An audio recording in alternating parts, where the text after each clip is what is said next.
चलना देखला मेला नेपाल गई गोरा की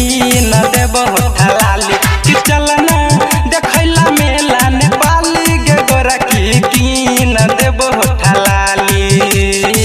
कि न देबो ठलाली गई गोरा की न देबो ठलाली गे कि न देबो ठलाली गई गोरा की न देबो ठलाली कि चलना गे चलना देखला मेला नेपाल गई गोरा की न देबो ठलाली गे चलना देखला मेला नेपाल गई गोरा की न देबो ठलाली DJ Harshdeep Asia recording studio Adapur.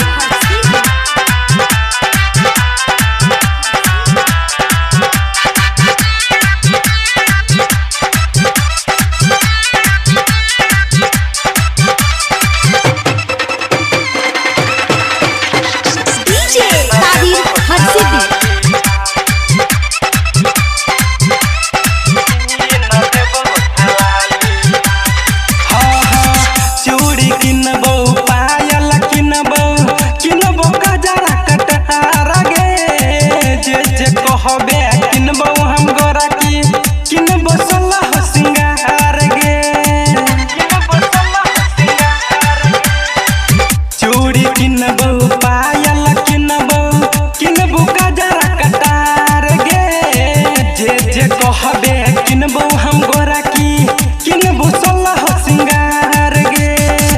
और कनमा कवाली गे गोरा की और कनमा कवाली गे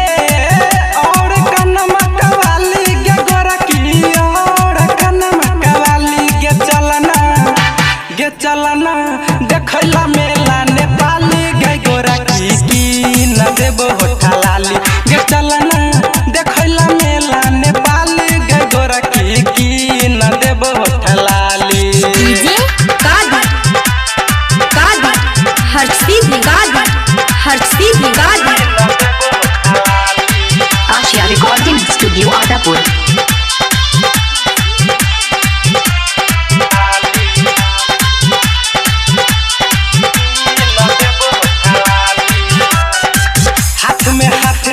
घूमल जाई रानीपुरा मेला गे झूला झूलेबो संगे देखेबो सरकस के खेला गे हाथ में हाथ धके घूमल जाई रानीपुरा मेला गे झूला झूलेबो संगे देखेबो सरकस के खेला गे जब नहीं हते हमर खाली गे गोरा की जेब नहीं हते हमर खाली गे जब नहीं हते हमर खाली गे गोरा की जेब नहीं हते हमर खाली गे चलना देखला मेला नेपाल गई गोरा की न देबो ठलाली गे चलना देखला मेला नेपाल गई गोरा की न देबो ठलाली DJ Harshdeep Asia recording studio Adapur.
देखैला मेला नेपाली गई गोरा की न देबो होठा लाली गे चलना देखैला मेला नेपाली गई गोरा की न देबो होठा लाली की न देबो होठा लाली गे गोरा की न देबो होठा लाली गे चलना देखैला मेला नेपाली गई गोरा की न देबो होठा लाली गे चलना देखैला मेला नेपाली गई गोरा की न देबो होठा लाली Asia Recording Studio Adapur.